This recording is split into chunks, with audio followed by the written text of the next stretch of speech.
Dear students, firstly हम आज बात करते हैं nth टर्म ऑफ एपी। इसको हम करेंगे 3 वेज में करेंगे।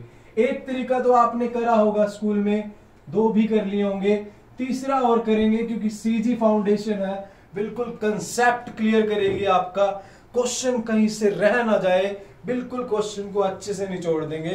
तो लेट मी हैव अ पानी, फिर शुरू करते हैं कहानी। ठीक है, तो पानी तो पिया ही नहीं। देखो क्या है डियर स्टूडेंट्स, एक क्वेश्चन है ये, find the 20th term from the end. अच्छा, ये क्वेश्चन है। अब इसको हम 3 तरीकों से निकाल सकते हैं, क्योंकि बोर्ड की क्लासेस है, एक तरीका ही मत सोचो, एनालिसिस करो। क्वेश्चन कहीं से भी कैसे भी आ सकता है, क्योंकि स्कूल में पूछते हैं what is your father name, और बोर्ड में पूछते हैं what is your mother husband name, या आपके ब्रदर के पापा का नाम, ऐसा भी हो सकता है। बात है कि अब थोड़ा सा घुमा के पूछ लेते हैं। अब nth term from the end, एक तो डायरेक्ट फॉर्मूला है, nth term from the end. अब मान लिया 20th टर्म निकालनी है from the end, 20th from and,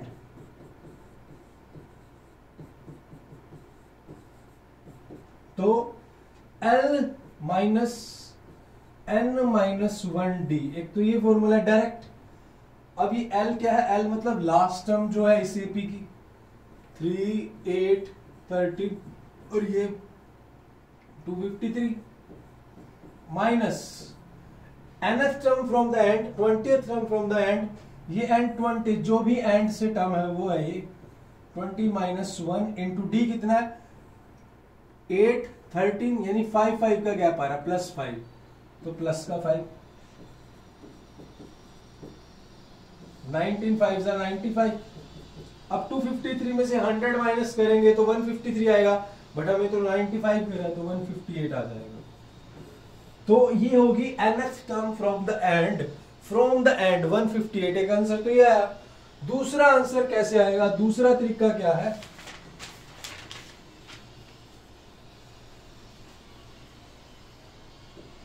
दूसरा तरीका ये, अगर आप एपी को रिवर्स कर दो, रिवर्स, अगर आप एपी को रिवर्स कर दो, अगर आप एपी को रिवर्स करोगे तो ये जो पीछे वाली देखो 3, 8, 13 फिर 18 आएगा, ऐसे 253 से पहले 248 आएगा, उससे पहले 243 आएगा, इस तरह से टर्म चलेगी। मतलब 5 ऐड हो रही है तो पीछे जाएंगे, 5 घटेगी, माइनस होगी। तो जब रिवर्स करेंगे तो ये 253 पहले आ जाएगा, फिर 248, फिर 2, इस तरह से 100 ऑन, फिर 13, 8 और उसके बाद 3। देखो समय का चक्कर किसी का नहीं पता होता, पहले ये 3 देखो सबसे आगे था, अब यही 3 सबसे पीछे चला गया। तो इसलिए कभी भी मोटिवेशन डाउन नहीं करनी चाहिए, बट हमारी डाउन हो रही है क्योंकि आप सपोर्ट नहीं कर रहे हो बहुत ज्यादा। इतनी बढ़िया बढ़िया वीडियो आपके लिए लाई जा रही है, बट आप सपोर्ट नहीं कर रहे हो, शेयर नहीं कर रहे हो। देखो 3 आगे था, ये पीछे चला गया। अब रिवर्स कर दिया तो अब वो जो 20th term from the end होगी, वो रिवर्स करने से 20th टर्म फ्रॉम स्टार्टिंग हो गई, स्टार्टिंग, फ्रॉम स्टार्टिंग। मेरी बात समझ आई?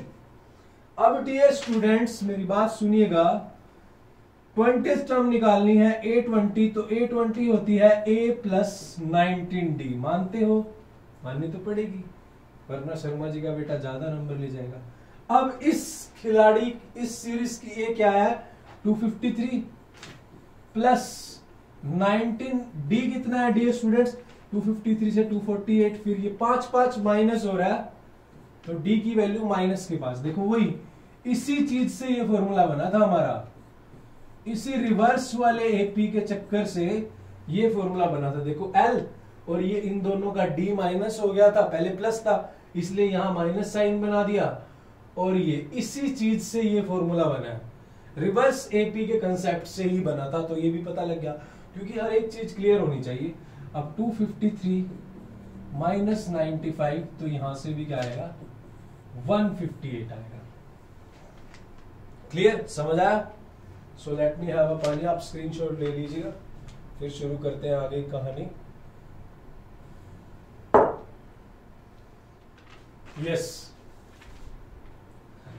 भाई ये नहीं है अभी। अब थर्ड जो कंसेप्ट है उसके लिए बढ़िया सा वो ले लेता हूं मैं एक पेज पेपर। क्या थी एपी 3 8 13 इस तरह से 253। अब क्वेश्चन ये है कि find 20th term from and. तो तीसरा कंसेप्ट ये भी है, तीसरा कंसेप्ट ये है कि मान लिया टोटल नंबर ऑफ टर्म्स कितनी है n है, तो n -20 plus 1 term from starting आएगी।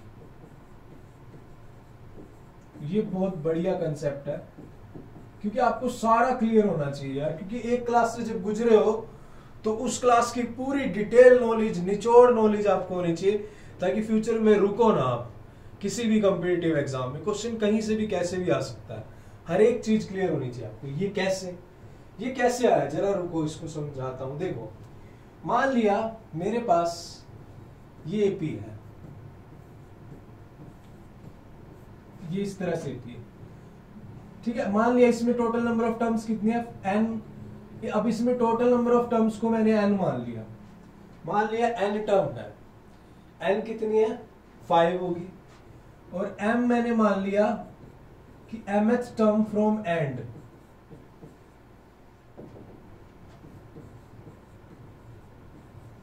फ्रॉम एंड हमने मान लिया कि एक एपी है उसमें n टर्म है और हमें mth टर्म निकालनी है एंड से, तो उसका फॉर्मूला बनेगा n - m plus 1th term from starting.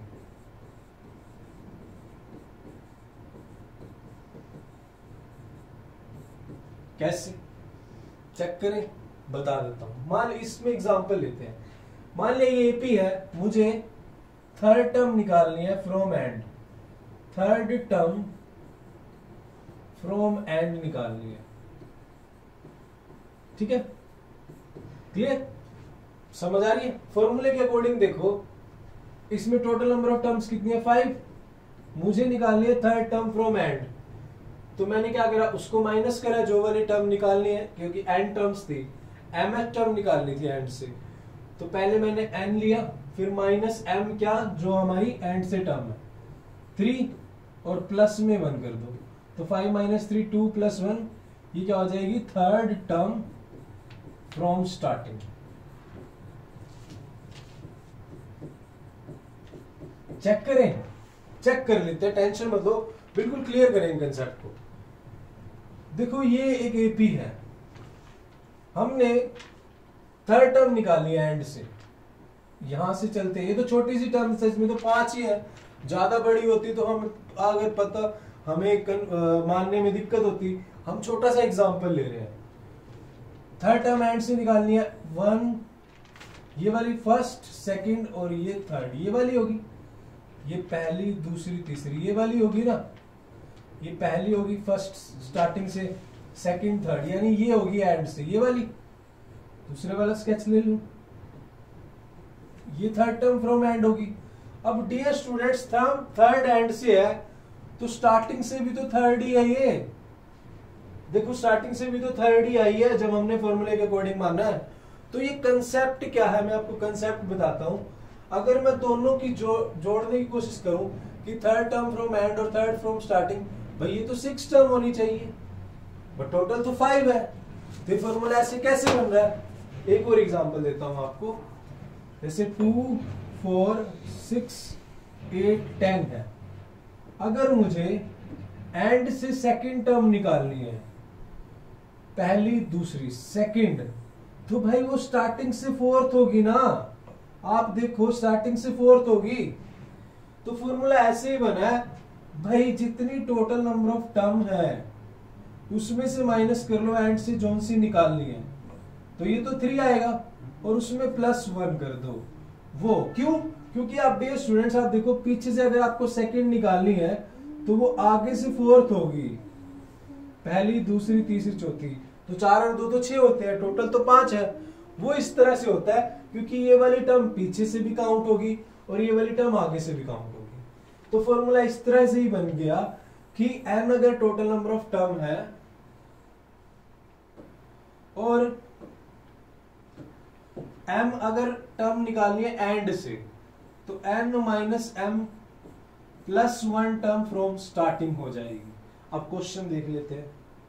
जैसे क्वेश्चन ये था, अब इसमें क्वेश्चन में था कि find the 20th term from the end. तो तीसरा मेथड, आप जो मर्जी करो, मैंने आपको कंसेप्ट समझाना। ये कंसेप्ट कॉम्पिटिटिव एग्जाम में भी आता है कि कई बार एक रो में बच्चे बैठे हैं, पीछे से तो दूसरा नंबर है और आगे से चौथा है। अब बच्चे कंफ्यूज होते हैं, बच्चे तो 5 ही बैठे हैं और ये पीछे से दूसरा और आगे से चौथा हो रहा है, तो 6 हो गए। बट डियर स्टूडेंट्स, जो पीछे से दूसरे वाला है वो पीछे से भी काउंट हो रहा है और आगे से भी काउंट हो रहा है, ठीक है ना, इसलिए वो 6 होता है, बट 5 ही है। 20 टर्म फ्रॉम द एंड। अब इस केस में ये आपको मुश्किल शायद पड़े, बट मुझे आपको समझाना है। अब इसमें हम क्या कर सकते हैं, हमें टोटल नंबर ऑफ टर्म्स निकालनी पड़ेंगी, कितनी है। तो हमारा काम बढ़ जाएगा, n minus 20 plus 1th term from the end, from the starting, from starting. ये ऐसे भी कर सकते हैं।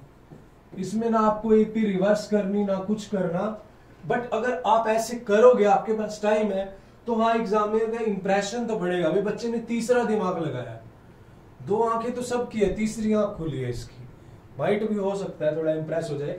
बट प्राइवेट स्कूल के कुछ एग्जामिनर ऐसे बैठ जाते हैं, क्योंकि हम भी एग्जाम पेपर चेक करने में हमारी भी ड्यूटी लगी है कि भाई यार उनको एक ही मेथड आता है, क्योंकि वो भी प्राइवेट स्कूल के टीचर है सीबीएसई में। अगर उन्होंने एक चेक कर दिया, भाई ये वाला मेथड बच्चे ने कर रखा है, तो वो चेक कर देते हैं, हाँ ठीक है। थोड़ा सा बच्चा, हमने खुद नोटिस करा है, थोड़ा सा बच्चा क्रिएटिव माइंड करके आंसर निकाल दे तो भाई उनको समझ ही नहीं आता, क्योंकि वो भी प्राइवेट स्कूल के टीचर है, ठीक है ना। तो अब ये बात अगर प्राइवेट स्कूल के टीचर्स भी सुन रहे हो तो थोड़ा सा इस चीज का ध्यान रखें। भाई क्रिएटिव अगर बच्चा यूज कर रहा है माइंड को, तो उसको समझे, क्योंकि ये फेस टू फेस ये बातें हुई है सामने। क्लियर? तो आप भी, आपको क्वेश्चन को अलग अलग तरीके से करना आना चाहिए। अब इस क्वेश्चन को अगर देखें तो आप पहले टोटल नंबर ऑफ टर्म्स निकाल लोगे। टोटल नंबर ऑफ टर्म्स कितनी है इसमें निकाल लो, फिर उसके बाद n माइनस m, ये स्टार्टिंग से हो जाए। चेक करें, चेक कर लेते हैं क्या सही फॉर्मूला मैच कर रहा है। वैसे एक बार चेक करके देख लेते हैं। तो मुझे निकालना है, n निकालना है, तो फॉर्मूला क्या होता है, an is equal to a plus n minus 1d। an कितना है 253 इज इक्वल टू a कितना है 3 प्लस n माइनस 1d कितना है 5 है। 253 में 3 के 250, 5 डिवाइड कर देगा तो 50, और ये n 51, यानी n की वैल्यू 51 आ गई। तो 51 टर्म है टोटल। तो स्टार्टिंग से 51 माइनस 20 प्लस 1, यानी 51 में से 20 माइनस कर दे 31, तो 32th टर्म होगी स्टार्टिंग से।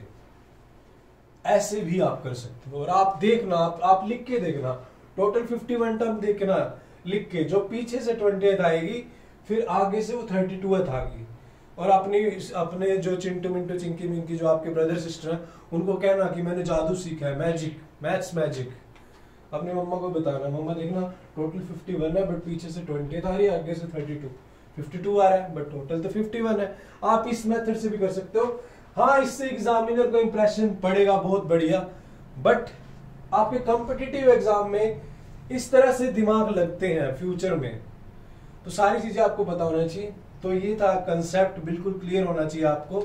मिलते हैं नेक्स्ट वीडियो में। जय हिंद।